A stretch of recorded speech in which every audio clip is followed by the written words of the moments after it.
Hoje você vai aprender hebraico comigo. A palavra hebraica que comunica vida, alma, ela é uma palavrinha que a gente pronuncia, chamada nefesh. Repete, nefesh. Nefesh. Ou nefesh, pode ser também. Literalmente, essa palavra quer dizer pescoço. Literalmente, essa palavrinha, ela se refere a essa parte do corpo humano. E nós fomos criados como nefesh, diz a palavra de Deus. Eu não gosto muito de ficar repetindo palavras gregas e hebraicas, porque eu sei que esse é um mundo que é bem diferente para o seu, do mundo da teologia, o mundo da exegese. Mas essa palavrinha ela é muito interessante porque ela comunica a ideia de que Deus nos criou com sedes. Deus nos criou como seres, como a filosofia chama de seres desejantes. Deus nos criou como seres que encontram saciamento para fora de nós mesmos. O que eu estou querendo explicar? É que nós somos diferentes de Deus. Deus ele não precisa de nada que está fora dele. Deus ele é um ser autoexistente.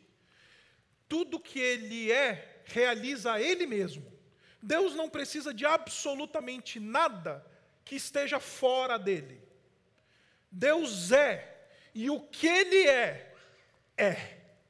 Eu sei que isso parece filosófico demais, mas essa é a definição teológica para Deus. Por isso que o nome de Deus é Eu Sou. Porque Deus é, e este é a da existência.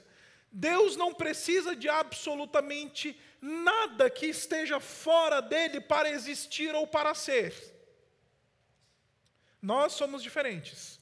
Nós não somos, nós estamos.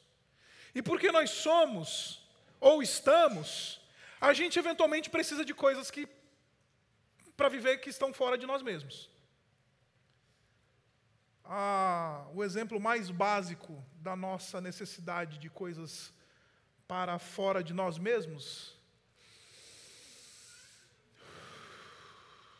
a gente precisa de ar para viver. A gente precisa encher os pulmões de oxigênio para conseguir viver. A gente precisa de alimento para viver. A gente precisa de água para viver. A gente precisa de outras pessoas para viver porque somos seres comunitários. A gente precisa. Somos seres desejantes, somos seres que Deus colocou em nós fomes e sedes que nós só encontramos saciamento fora de nós mesmos. Por que eu estou falando tudo isso? Porque não tem nada mais humano do que dizer, tenho sede. Não tem nada mais elementar do que dizer, tenho sede. Estou com sede. E foi exatamente isso que o Senhor Jesus Cristo falou. Este é o quinto brado que o Senhor Jesus Cristo pronunciou quando estava sendo crucificado. E como você sabe, nós estamos observando cada um desses brados que o Senhor Jesus Cristo falou na cruz no momento da sua crucificação. Eu não vou resumir todos esses brados, mas eu quero retomar um brado que foi explicado e foi trabalhado no domingo passado pelo Davi aqui. Nesse brado, o Senhor Jesus Cristo, ele experimentou uma separação de Deus na cruz. Todos os pecados de homens e mulheres, de toda a raça, tribo, língua e nação, de todos os tempos e épocas do mundo, todos os pecados eles foram atribuídos e colocados sobre Jesus.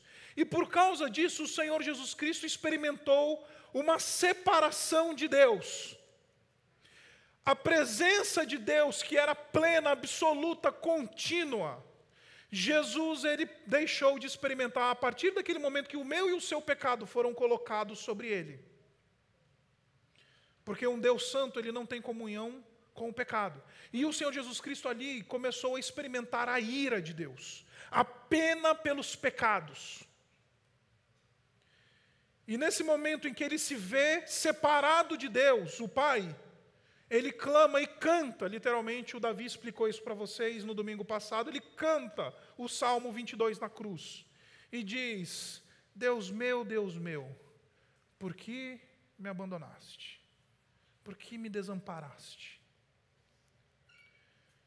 O Senhor Jesus Cristo, então, ele está enfrentando uma ruptura espiritual, ou uma separação de Deus por causa dos pecados da humanidade que estão sobre ele. E agora ele diz: tenho sede. Agora ele fala: tenho sede. Porque ele não somente se vê sem Deus, que lhe sacia a alma, agora, por causa das feridas e do sofrimento, ele diz: tenho sede. Olha comigo no texto, volta lá comigo no texto, e deixe-me tentar juntar essas duas peças que eu já apresentei para você. Diz assim, versículo 28, mais tarde, sabendo então que tudo estava concluído, para que a Escritura se cumprisse, Jesus disse: tenho sede. É interessante notar que o Senhor Jesus Cristo vai até o fim. Essa é a primeira coisa que o texto diz.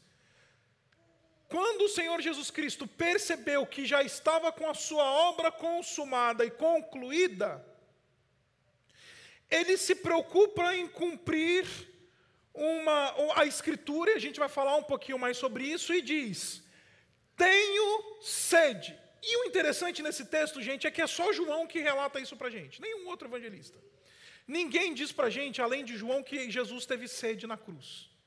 E a primeira coisa que a gente descobre quando a gente lê esse texto, e o que João queria dizer para a gente, é que Jesus Cristo, ele, muito embora na nossa mente, às vezes a gente trata de Jesus como um Deus distante, afável, Jesus Cristo é homem.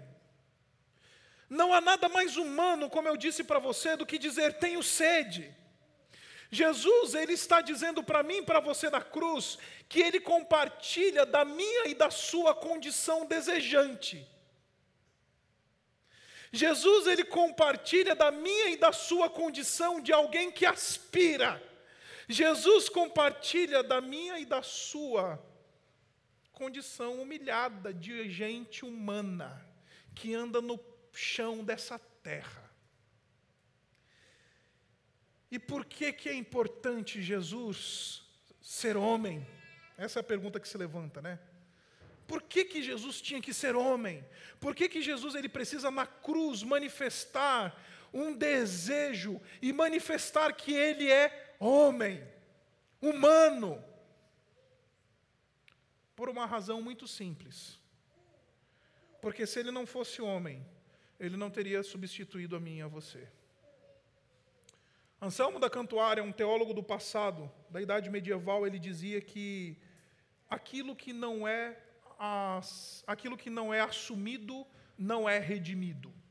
Deixa eu explicar o que ele está querendo dizer. Se o Senhor Jesus Cristo não tivesse assumido a condição humana, se ele não tivesse assumido essa condição desejante, se ele não tivesse assumido essa condição de homem, ser homem,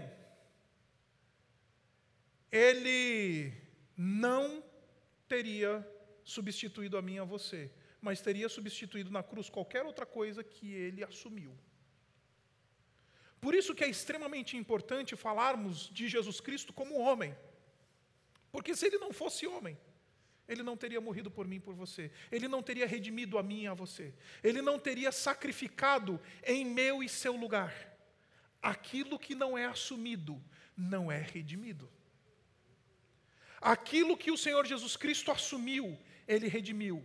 E ele assumiu a humanidade, essa condição desejante. O que eu estou querendo dizer para você nesse primeiro pontinho desse sermão introdutório, gente, é uma coisa muito simples. Muito, muito simples. A gente normalmente pensa que Jesus, por ser o nosso Redentor, Ele nos transformou e Ele quer fazer da gente um tipo de humano super-herói. Ele quer fazer da gente um tipo de humano que é meio Avengers. Que é alguém que tem poderes sobrenaturais, ou aquele que tem uma condição sobrenatural, ou é aquele indivíduo que é diferentão, que é superpoderoso. A gente acha e tende a pensar que a obra do Senhor Jesus Cristo em nos redimir nos faz Avengers espirituais, nos faz indivíduos que não têm mais essa condição desejante, que não têm mais uma necessidade de amor, que não tem mais necessidade de água, que não tem mais necessidade de coisas que estão nesse mundo. E a gente acha que depois que a gente vira crente, a gente vira super-herói. Eu não sei se você já parou para pensar. Depois que a gente vira crente, a gente vira supermaster, né? Nada me toca, nada me afeta. Não tem mais pecado que consiga mais me cutucar e me machucar. Não é isso que o Senhor Jesus Cristo está dizendo. O Senhor Jesus Cristo, Ele foi para a cruz como ser desejante, um ser humano, porque Ele queria não somente representar a mim e a você e substituir a mim e a você, mas para mostrar para nós que essa condição desejante, ela pode encontrar plena satisfação se ela for saciada em Deus. Se ela for saciada em Deus. O problema não é ser um ser desejante, gente. O problema não é ter necessidade de sexo. O problema não é necessidade de alimento. O problema não é a necessidade de oxigênio. O problema não é ter aspirações de querer ser uma pessoa diferente daquilo que eu sou hoje. O problema não é esse. O problema é querer matar todas essas necessidades fora de Deus. O Senhor Jesus Cristo se apresenta de maneira extremamente vulnerável na cruz, quando Ele diz: tenho sede, eu sou homem. E Ele precisava ser homem para representar a mim e a você. E Ele precisava se mostrar como este ser desejante, porque Ele está dizendo: o problema não é ter fraqueza ou ser desejante, o problema é matar o desejo no lugar errado. O problema não é sentir necessidade, o problema não é estar carente. O problema é matar a carência no lugar errado.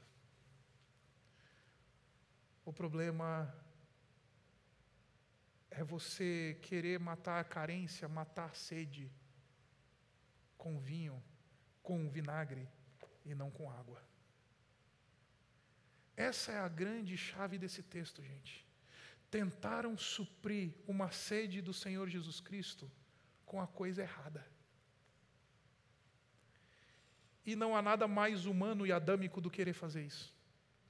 Os soldados que esticam uma vara com isopo e dão vinagre para o Senhor Jesus Cristo, eles são nada mais, nada menos do que bons filhos de Adão, como eu e você nós somos. Porque nós temos água viva vindo do Senhor Jesus Cristo, mas a gente gosta do vinagrezão do mundo. A gente gosta mesmo é do vinagre que a gente acha que vai matar a nossa sede, mas não vai. A gente quer matar a nossa sede com coisas e a gente anda nessa vida de biqueira em biqueira, bebendo água poluída e vinagre por aí, tentando matar os nossos desejos e os nossos anseios, quando a gente só vai matá-los na medida em que a gente diz: Senhor, Tu és o meu anseio, e minha alma tem sede de Ti. Esse homem, ele não tem problema de ser um ser desejante. O problema desse texto é tentarem matar a sede de Jesus com vinagre. O problema desse texto é que deram a coisa errada para a necessidade errada. O que eu estou querendo dizer para você é que a gente é assim, e a gente quer matar as necessidades que temos com as coisas erradas. Eu podia ficar fazendo exemplos de N's aqui. Agora, deixe-me contar uma história para você, para tentar ilustrar isso. E aconteceu recentemente comigo, agora numa viagem que eu fiz, antes de ir agora para o evento do TGC fora do país, eu fui para Washington para participar de um colóquio lá de pastores e tudo mais. E cheguei nos Estados Unidos, estava com muita fome, muita fome. Eu não gosto de comer comida de avião, porque normalmente comida de avião, porque ela é cheia de conservante, me faz mal. Então, eu raramente como comida de avião. Então, eu cheguei em Washington, estava morrendo de fome nessa última viagem que fiz. Aí fui procurar alguma coisa para comer, porque estava com fome. E aí, andando por Washington, eu falei, cara, eu preciso achar um shopping, alguma coisa, algum lugar, porque tenha comida e etc. e tal. Beleza. Encostei numa hamburgueria. Estava morrendo de fome, encostei numa hamburgueria e falei, é aqui que eu vou me resolver. O gordinho vai se fazer. Encostei numa hamburgueria, mandei uma mensagem para um pessoal lá que conhecia a região, falei, me indica aí um lugar para eu comer um hambúrguer, alguma coisa, me mandaram o nome dessa hamburgueria, fui lá e encostei. Olhei assim no lugar, olhei assim meio podrão, meio sujão, assim o negócio, eu falei, bom, das duas uma, ou vai ser muito bom, ou vai ser muito ruim, porque você encosta num hamburgão podrão, é sempre assim, né? Ou é muito bom, ou é muito ruim.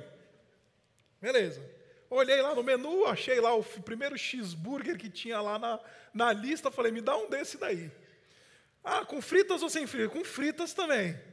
E o que para beber? Eu quero uma Coca-Cola. Tá bom. Esperei, sentei, me entregaram o negócio lá na mesa.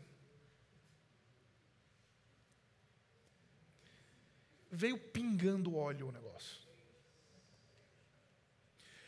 Pingando. E, gente, de novo, eu acho que eu aguento comida gordurosa. Minha silhueta mostra isso para você.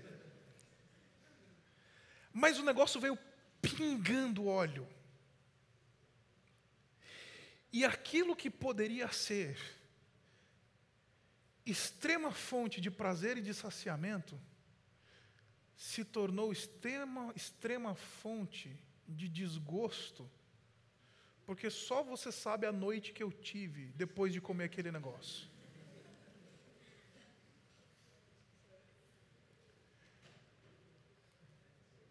Deu para entender o que eu estou querendo dizer para você? Quando a gente mata as nossas fomes, as nossas sedes, com as coisas erradas, ou com aquelas coisas que aparentemente são certas, o resultado sempre será fatal. O resultado sempre será amargo. Assim como o vinagre na boca de alguém que está com sede. É amargo, amarra a boca, deixa a gente com aquele gosto ruim. Este homem, ele está dizendo, sou um ser desejante e o problema não é esse, gente. E eu vim aqui dizer, eu não vim trazer um discurso para vocês ascético, que diz, olha, não tem prazer é problema, comer é problema, beber é problema, saciar carências é problema. Eu não vim dizer nada disso, gente. Eu não sou nem um pouco asceta, vocês sabem disso. E não creio nesse cristianismo ascético que diz que você tem que, não pode fazer nada. Mas o Senhor Jesus Cristo na cruz está nos lembrando que a humanidade é uma condição de aspirações e de desejos. E esse não é o problema, porque Jesus assumiu essa condição. O problema é querer comer a coisa errada para matar a fome. É querer beber a coisa errada para matar a sede. É querer saciar do jeito errado um anseio da alma que a gente tem.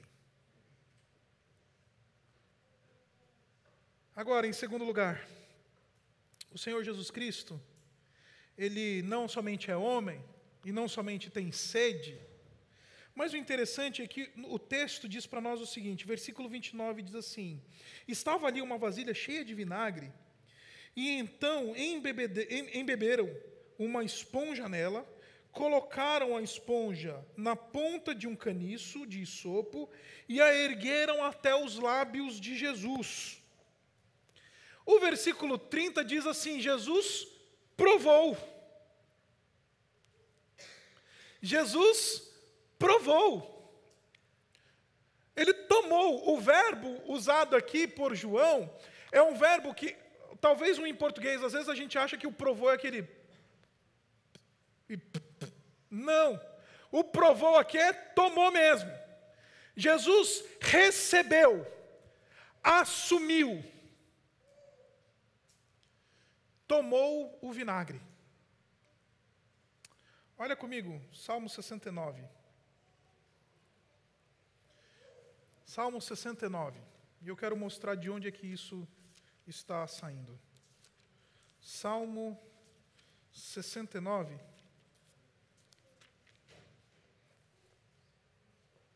Versículo 20. Eu vou ler a partir do versículo 20. Esse salmo é um salmo messiânico. E anos antes de Jesus Cristo viver isso, o salmista já tinha mostrado que Jesus ia viver isso. E ele diz assim, Salmo 69, 20, diz assim: a zombaria partiu-me o coração. Estou em desespero. Jesus acabou de dizer, Deus meu, por que me desamparaste? 21, puseram fel na minha comida, e para matar minha sede, deram-me vinagre. E para matar minha sede, deram-me vinagre. O Senhor Jesus Cristo, Ele bebe, sabe por quê? Porque Ele quer cumprir uma profecia que tinha sido dada. Em outras palavras, Ele não mede consequências para cumprir uma palavra que precisava ser cumprida. Ele não mede consequências para ter a sua conduta de vida, ainda que seja na cruz, segundo a palavra de Deus. E você já percebeu que como a gente negocia quando, para viver a palavra de Deus, a gente fala, isso vai ser bom ou ruim para mim? Quando a palavra de Deus coloca sobre nós algumas coisas, algumas taças de algumas bebidas que a gente às vezes não quer tomar, você já percebeu que a primeira coisa que a gente faz é subjetivar o negócio? A gente quer tornar o negócio, não relativiza totalmente. O Senhor Jesus Cristo, por isso que o texto diz, para cumprir a Escritura, o Senhor Jesus Cristo tomou. Eu quero chamar aqui de um cristianismo de fibra. Isso é cristianismo de fibra. É um cristianismo que não tem medo e não tem vergonha de assumir cálices de amargura por causa da sua fé. E meus irmãos, nesse mundo vão vender para você uma ideia de que porque você é crente, agora você está feito. Porque não somente estão vendendo a ideia de que porque você é crente, você é super-herói, vão vender a ideia de que porque você é crente, você não vai ter mais tristeza na sua vida. Você não vai ter mais amargura na sua vida. Você não vai ter mais problemas. Venha para Jesus e os seus problemas estão resolvidos. Seja membro daquela e dessa igreja e você vai ser rico. E você não vai ter mais ninguém te enchendo o saco. E você não tem mais problema no seu cotidiano. Aquela sua lista de e-mails que caem na segunda-feira para dizer para você o que você vai trabalhar naquela semana, no seu e-mail corporativo, não vai vir mais bucha nenhuma. Só elogio e feedback positivo. É isso que estão vendendo aí fora, gente.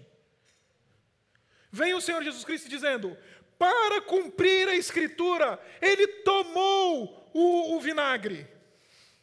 O que eu estou querendo dizer para vocês, meus irmãos, é que para cumprir a Escritura, a gente precisa estar disposto a abrir mão do nosso conforto. A gente precisa assumir cálices que a gente não quer tomar. E eu vinha pensando numa ilustração e orando, falando, Senhor, me dá uma ilustração para eu tentar deixar isso claro para a minha audiência amanhã. Vim orando. Cheguei no aeroporto e Deus me deu uma ilustração perfeita. Como você sabe, voltando dos Estados Unidos, você tem que passar pela alfândega para declarar os bens que você está trazendo. me colocaram de lado para ver lá minhas malas. E aí era interessante que o agente da Receita Federal ali da aduana começou a me fazer um monte de pergunta sobre aqueles produtos que eu estava trazendo dos Estados Unidos. E acredite, gente, eu sou tão humano e pecador quanto você. Uma tentação de mentir. Uma tentação lascada de falar não. Uma tentação lascada de tentar dar um migué.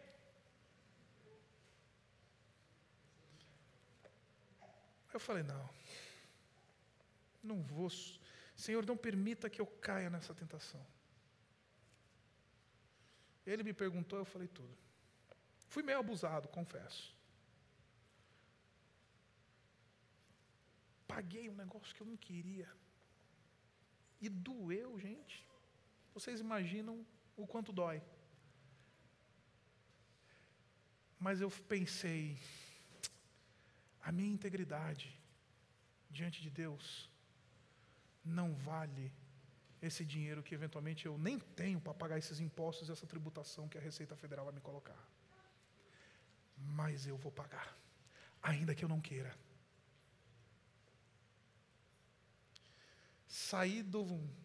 Encontrei a Bela foi me buscar no aeroporto, saí no coisa, foi injuriado.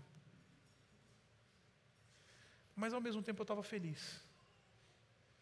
Porque eu falei, eu não vendi a minha integridade diante de Deus pelo valor de um tributo a ser pago para a Receita Federal. Meus irmãos, isso é só um exemplo de como a gente negocia. É isso que tem que pagar? Abre a carteira e paga. É isso que tem que tomar para cumprir a Escritura? Eu vou tomar. É isso que eu preciso passar?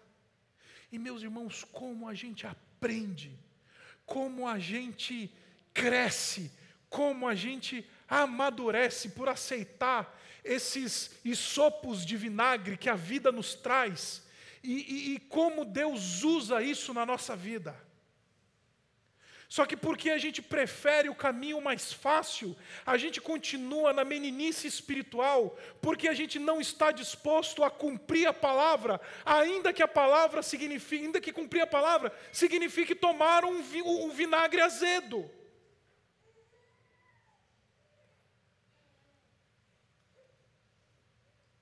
Aí por causa disso nós somos meninas, na fé, porque a gente não está disposto a provar o vinagre. Você acha que Jesus não sabia que iam dar para ele vinagre? Você acha que Jesus foi pego de surpresa quando esticaram um caniço com isopo cheio de vinagre?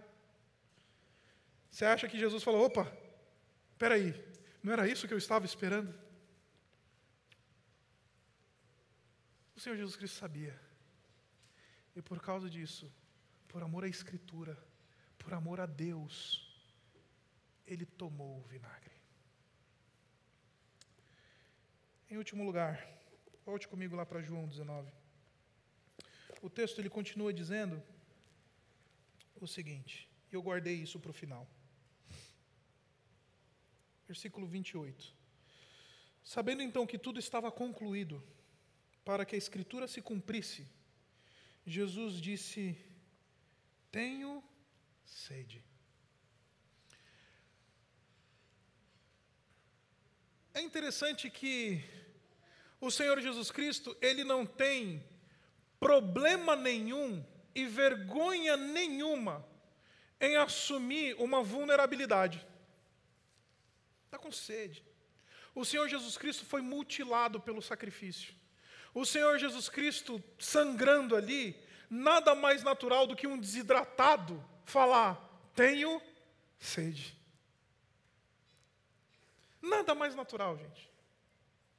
Nada mais comum do que dizer tenho sede. E eu, de novo, quero voltar, retomando um pouquinho daquilo que eu falei no primeiro ponto sobre a humanidade de Jesus. Você já percebeu como é difícil a gente reconhecer as nossas necessidades?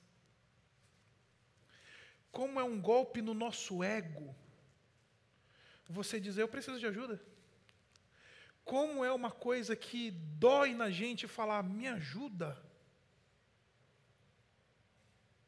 Porque nós vivemos uma época da autossuficiência espiritual. E aí a gente acha que a gente não tem mais a liberdade de manifestar uma dor, uma ferida. Recentemente um rapaz chegou para mim e falou assim, pastor, eu estou meio triste. Eu falei, o que aconteceu? Eu acho que você vai rir de mim. Eu falei, por que eu vou rir de você? Tomei um fora da minha noiva. O menino veio constrangido, precisando, obviamente, de ajuda, com vergonha de expressar uma angústia dele. Fala assim, olha, eu tomei um fora. Minha noiva não quer mais casar comigo. Aí eu virei para ele e falei assim, e por que eu riria de você? Aí ele falou, pastor, você sabe, né, hoje em dia, a gente não se sente mais à vontade para expressar as nossas vulnerabilidades, e a razão pela qual nós não expressamos as nossas vulnerabilidades é porque nós somos autossuficientes e arrogantes espirituais. A gente não tem condição de dizer, eu preciso de ajuda. A gente não tem condição de dizer, tenho sede. Eu vim aqui essa manhã dizer para você, você é um ser humano, um ser desejante. Essa condição foi assumida por Jesus, homem, na cruz. Ele quer redimir na medida em que a gente mata essas sedes na coisa certa. Segundo, o Senhor Jesus Cristo provou, e a gente tem que ter coragem de provar os vinagres por amor e cumprimento da palavra. E terceiro, muito, muito simples, precisamos ter coragem para reconhecer as nossas vulnerabilidades e dizer, tenho sede. Meu irmão e minha irmã, qual que é a tua necessidade? Qual que é o elemento desejante da tua alma? Eu quero terminar com você dizendo uma coisa muito simples. Abra comigo no Salmo 42, que é o outro salmo que o Senhor Jesus Cristo cumpre. Nessa fala, tenho sede. E o Senhor Jesus Cristo, Ele então dá a receita para a gente conseguir matar a sede e reconhecer a nossa vulnerabilidade. Ele diz assim, como a corça anseia por águas correntes, a minha alma anseia por ti, ó Deus. A minha alma tem sede de Deus, do Deus vivo. Quando poderei entrar para apresentar-me a Deus? Eu acho sensacional que todo mundo esquece dessa última pergunta desse verso. Quando poderei entrar para apresentar-me a Deus? Sabe aquela ideia da expectativa? Alguém que se vê com uma necessidade, se vê com uma sede e fala, agora deixa eu ir lá resolver. Eu vim aqui convidar você essa manhã a fazer uma oração muito simples. Senhor, eu tenho sede. Nesse mundo paulistano, muitas sedes estão sendo propostas a mim. Um monte. A sede de poder, sede de fama, sede de glória, sede de um shape, sede de uma aparência. Senhor, eu estou com sede. E acima de qualquer sede, eu preciso matar a minha sede em Ti. Me ajuda a ter sede de Ti, porque nem isso eu consigo reconhecer. Como a corça, um animalzinho frágil no deserto, anseia por água que corre, porque a água que corre é água de vida. Eu tenho sede de Ti. Então eu vim aqui essa manhã convidar você a fazer essa oração muito simples. Senhor, me ajuda a ter sede de Ti, porque na medida que eu tiver sede de Ti, eu não vou andar de biqueira em biqueira por aí querendo matar minhas sedes. Senhor, me ajuda a ter sede de Ti, porque tendo sede de Ti, eu vou conseguir redimir esse anseio natural e humano por coisas que estão fora de mim.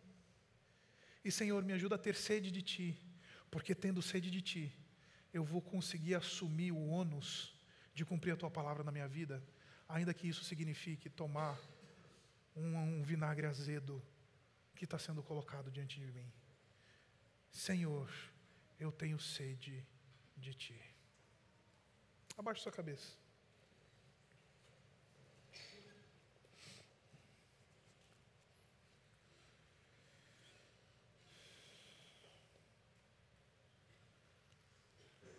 Eu queria encerrar ponderando duas coisinhas. A primeira é que o Senhor Jesus Cristo, Ele que é a fonte de água viva, escolheu ter sede, para que eu e você pudéssemos nele matar a nossa sede. Ele que é aquele que de onde rios de água viva fluem, que dá água viva para matar a sede das pessoas, Ele assumiu a minha e a sua sede. Então talvez depois de ouvir esse sermão você deve estar pensando assim, mas pastor, eu nem percebi ainda que eu estou com sede, honestamente. Eu acho que eu nem estou com essa sede aí que você está falando. Eu vim dizer para você, bebe um pouquinho da água que Jesus está para te dar. E aí você vai descobrir o que é verdadeiro saciamento.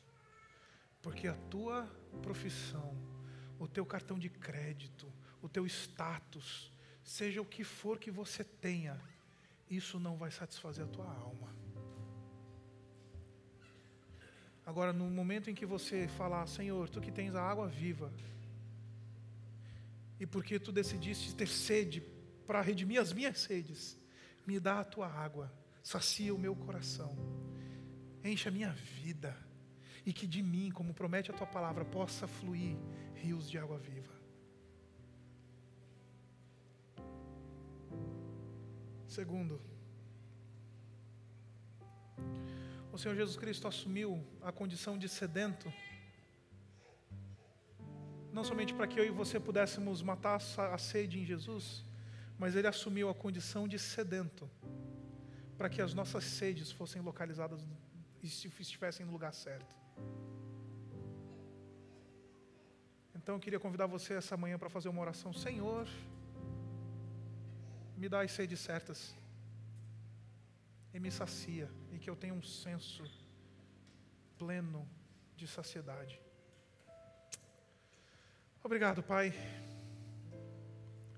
porque Jesus assumiu a condição do sedento. Ele assumiu a condição do humano, do desejante. Obrigado porque Ele teve coragem de dizer, tenho sede, e reconhecer a sua vulnerabilidade. Obrigado porque Ele foi até o fim, e tomou e provou o vinagre para cumprir a Tua palavra. E obrigado porque ao assumir a condição humana, Ele se tornou mediador, e morreu por mim e pelos meus irmãos aqui. Então, Pai, que essa manhã a gente consiga ter coragem de dizer, estamos com sede, Senhor. Tem tanta coisa no nosso coração clamando por satisfação, por realização. Pai, redime os nossos anseios. Mexe com o nosso interior essa manhã. E que o Senhor possa matar a nossa sede. Em vez de vinagre, Pai, nos dá água viva. Em vez de querer andar por aí achando pretensas águas, nos dá aquilo que a gente precisa, que é o Teu Espírito habitando em nós, que é o Senhor Jesus Cristo nos motivando, para que as nossas sedes por dinheiro, por poder, por realização, por felicidade, todas essas sedes sejam equalizadas pela nossa sede que há em Ti. E aí a gente consiga viver uma vida que de fato Te agrade. Obrigado, Pai, porque Jesus Ele se colocou como sedento. E por causa disso a gente não precisa mais andar com sede por aí. Nós oramos assim em nome do Senhor Jesus.